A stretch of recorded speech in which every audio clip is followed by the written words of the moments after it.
Things చేయలేం. Praise the lord. ప్రార్థన చేసుకుందాం. సర్వోన్నతుడైన దేవానికి వందనాలు స్తోత్రం చెల్లిస్తున్నాం ప్రభా. తండ్రి, మధ్యాహ్న కాలం నాయన నీ సన్నిధిలో నీ బిడ్డలముగా తండ్రి నీ వైపు చూస్తున్నాం. మరి ఫేస్బుక్ ద్వారా, యూట్యూబ్ ద్వారా తండ్రి, మరి ఎవరెవరైతే బిడ్డలు ప్రభా మరి నీ మాటలు వింటున్నారో వారందరితో మీరు మాట్లాడమని, నీ స్వరం వినిపించమని యేసుక్రీస్తు నామములో ప్రార్థిస్తున్నాం తండ్రి, ఆమేన్. సామెతలు 3వ అధ్యాయం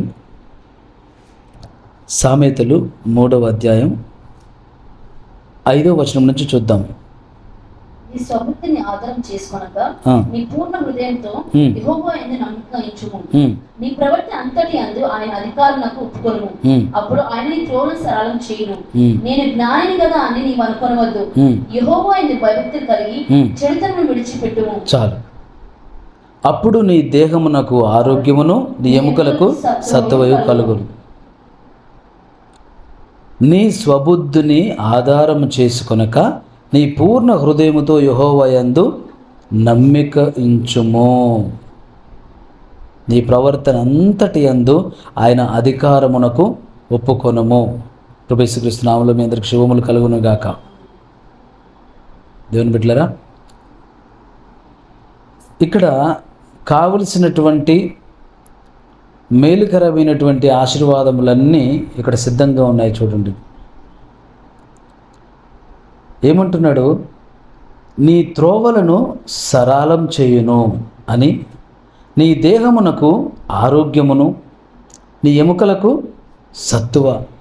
అంటే దేవుడి ఆశీర్వాదములు, దేవుడి కాపుదల, దేవుడి భద్రత మనం పొందుకోవాలంటే మొట్టమొదలు మనము చేయకూడనిది ఏంటంటే మన స్వబుద్ధిని ఆధారం చేయకూడని పని. చేయవలసిన పని ఏమిటంటే మనము ఆయనకు లోబడటం. ఆమేన్. ఆయనకు మనము లోబడటం అంటే స్వబుద్ధిని ఆధారం చేసుకునకూడదని చెప్తున్నాడు. ఎందుకు స్వబుద్ధిని ఆధారం చేసుకునకూడదంటే చాలా ఎక్కువ సార్లు మన స్వబుద్ధితో మనం ముందుకు వెళ్తే మనము దుష్టుడి ప్రేరణ, లేదంటే దుష్టుడి యొక్క దుష్టుడి యొక్క ప్రణాళికన, లేదంటే అది దేవుడి సంకల్పమా మనకు గుర్తు ఎరగం. కాబట్టి మన స్వబుద్ధిని ఆధారం చేసుకోకూడదు. నేను జ్ఞానిని కదా అని నీవు అనుకోవద్దు. ఎందుకు జ్ఞాని అనుకోవద్దు అంటే నేను జ్ఞానిని అనుకున్న వాళ్ళందరూ కూడా మనము చూస్తే బైబిల్ గ్రంథంలో మోసపోయిన వాళ్ళే. చాలా చక్కగా నాకు జ్ఞానం ఉంది, నాకు తెలివి ఉంది, నేను చాకచక్యంగా మాట్లాడగలను, చాకచక్యంగా వివరించగలను, నేను ఏదైనా చేయగలను, ఇలాంటిదైనా నేను చేసి నేను తప్పించుకునగలను. ఇలాంటి ఆలోచనలు ఇక్కడ మనం చూసినట్లయితే ఇద్దరు భక్తులను మనం చూడొచ్చు. దేవుడికి స్తోత్రం కలుగును గాక. నీ స్వబుద్ధిని ఆధారం చేసుకునక నీ పూర్ణ హృదయంతో యెహోవా యందు నమ్మిక ఉంచుము. నీ ప్రవర్తన అంతటి యందు ఆయన అధికారమును ఒప్పుకొను. ఆయన అధికారానికి ప్రవర్తనను ఒప్పుకొనక వారి జ్ఞానమును వాడినటువంటి వ్యక్తి ఎవరంటే మహానుభావుడు దావీదు.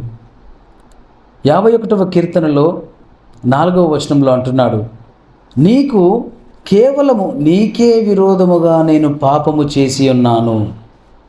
పాపం చేసి ఉన్నాడు ఎవరు? దావీదు. ఎలాగా? స్వబుద్ధిని ఆధారం చేసుకున్నాడు. తనకు నచ్చిన కోణంలో వెళ్ళడం ప్రారంభించాడు. అది ఎంతవరకు దేవుడికి అనుకూలమై ఉన్నది? అది దేవుడి ఒప్పుకునేదా? దేవుడు ఒప్పుకుంటాడా? అది దేవుడికి అసహ్యమైనదా? దేవుడికి హేయమైనదా? లేదంటే ఆయన ఒప్పుకుంటాడా అనేది ఎంత మాత్రం కూడా దావీదు ఆలోచించలేదు. ఆదికాండం 39వ అధ్యాయంలో 9వ వచనంలో మనం చూసినట్లయితే యోసేపు ఇక్కడ ఏమంటున్నాడు, కాబట్టి నేనిట్లు ఇంత ఘోరమైన దుష్కార్యము చేసి దేవునికి విరోధముగా పాపము కట్టుకొందునని తన యజమానుని భార్యతో అనెను.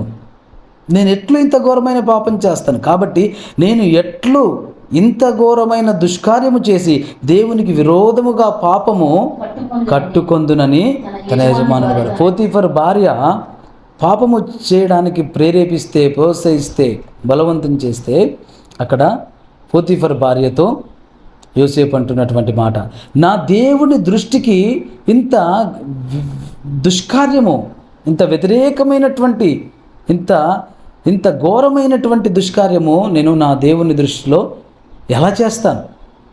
ఇక్కడ దావీదు అంటున్నాడు, కేవలము నీకు విరోధముగా నేను పాపం చేసి ఉన్నాను. అంటే దేవునికి మన ప్రవర్తనను లోపరచాలి, మన ఆలోచనలను దేవునికి లోపరచాలి, మన తలంపులను దేవునికి లోపరచాలి. దేవుని సంగమా, ప్రియ తమ్ముడు, చెల్లి, ప్రియ దేవుని బిడ్డలారా, మనము ఈ లోకంలో జీవిస్తూ ఉన్నాం. కమలం పువ్వు ఎలాగైతే ఈ బురద కుంటలలో ఎక్కువగా అవి కమలం పువ్వు మొలుస్తూ ఉంటుంది, మొలకెత్తుతూ ఉంటుంది. ఆ కమలం పువ్వు అనేది ఆ బురద కుంటలలో మొలుస్తుంది, కానీ ఆ పువ్వులో ఎటువంటి బురద ఉండదు. ఆ ఆకులను కూడా చూసినట్లయితే అవి నీటిలోంచే పైకి వస్తాయి, కానీ నీళ్లు పడినప్పుడు ఎంత మాత్రం కూడా నీళ్లు ఆ ఆకుకు అతుక్కోవు, వెంటనే జారిపోతాయి. అలాగే ఒక మట్టి పురుగు ఉంటుంది, మట్టి పురుగు, అది మట్టిలో చొచ్చుకొని వెళ్తూ రంధ్రాలు చేసుకుంటూ వెళ్తుంది, కానీ మట్టి ఎంత మాత్రం ఆ పురుగుకు ఉండదు.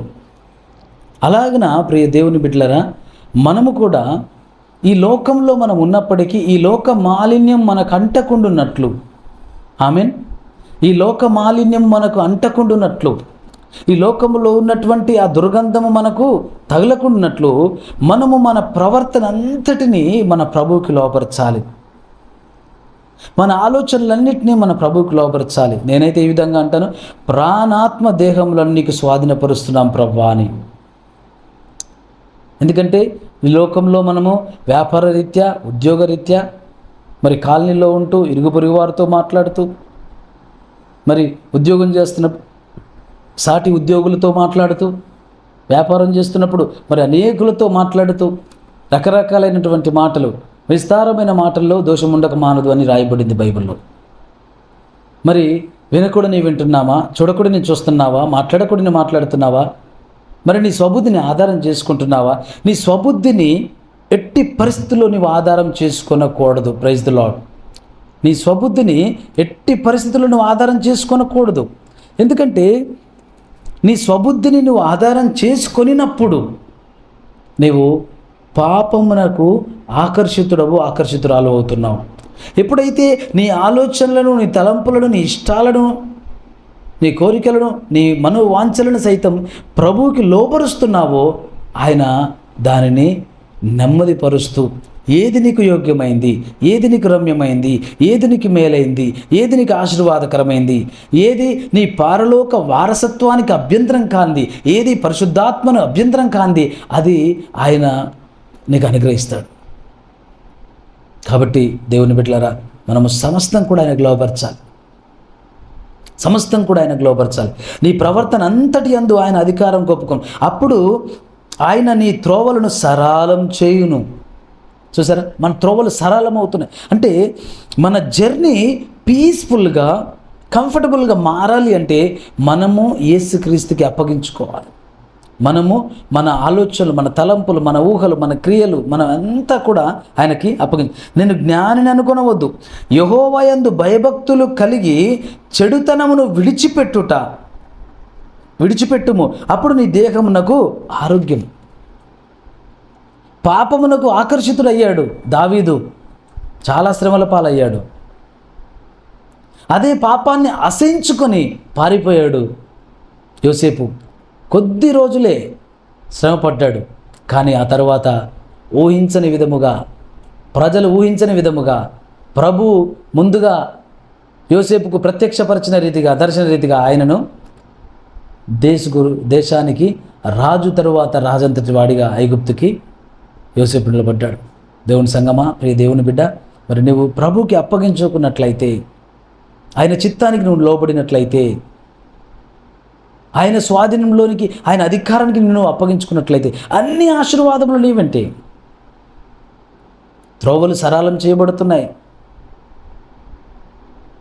నీ దేహమునకు ఆరోగ్యం కలుగుతుంది, నీ ఎముకలకు సత్తువ కలుగుతుంది. Praise the lord. కనుక ఈ దినాన నువ్వు ప్రభుకి అప్పగించుకో. స్వబుద్ధిని ఆధారం చేసుకుని ఇప్పటి వరకు నువ్వు ఉన్నావేమో, మాట్లాడావేమో, ప్రవర్తించావేమో, నిర్ణయాలు తీసుకున్నావేమో. కానీ దేవా, నేను నీ హస్తాలకు నన్ను నేను అప్పగించుకుంటున్నాను, నేను నీకు లోబడుతున్నానని ఒకసారి నిన్ను నువ్వు ప్రభుకి అప్పగించుకో. ప్రార్థన చేసుకుందాం. నజరేయుడైన యేసుక్రీస్తు నామములో ప్రార్థిస్తున్నాను. దేవా, ఎంతమంది బిడ్డలు ప్రభువా ఈ ప్రార్థనలు ఏకీభవిస్తున్నారో వారందరి కొరకు ప్రార్థిస్తున్నాను. యేసుక్రీస్తు నామంలో బిడ్డలు నిశ్చయముగా బిడ్డల తోవలు సరళమగును గాక. బిడ్డలు తండ్రి ప్రభువా వారి దేహమునకు ఆరోగ్యము, ఎముకలకు సత్తువ కలుగును గాక. యేసుక్రీస్తు నామంలో బిడ్డలు నీకు లోబడి, నీ వాక్యానికి, నీ అధికారానికి, నీ ఆత్మకు లోబడి జీవించుదురు గాక. నీకు అప్పగించుకొని జీవించుదురు గాక. నీ దీవెనలన్నీ, ఆశీర్వాదములన్నీ పొందుకుందురు గాక. దాసుడిగా, నీ దాసుడిగా బిడ్డలను ఆశీర్వదిస్తూ యేసుక్రీస్తు నామములో ఈ ప్రార్థన అడుగుచున్నాం తండ్రి. ఆమేన్, ఆమేన్, ఆమేన్. God bless you. Praise the lord. God bless you.